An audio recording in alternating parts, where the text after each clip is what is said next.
Panginoon, hinihiling ko po na pagpalain ninyo ang taong nanonood at nakikinig ngayon. Pagkalooban niyo po siya ng mabuting kalusugan. Bigyang tugon ang kanyang mga panalangin ayon sa inyong kalooban.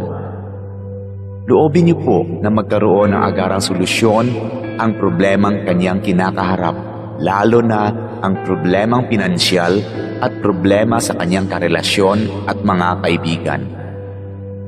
Ilayo niyo po siya sa tukso ng kasalanan at lahat na uri ng kapahamakan. Panatilihin niyo po sa kanyang puso ang pagkakaroon ng malasakit at pagmamahal sa kapwa, katulad ng kanyang pagmamahal sa inyo na aming iisang Diyos. Ito ay aking hinihiling sa pangalan ni Jesus. Amen.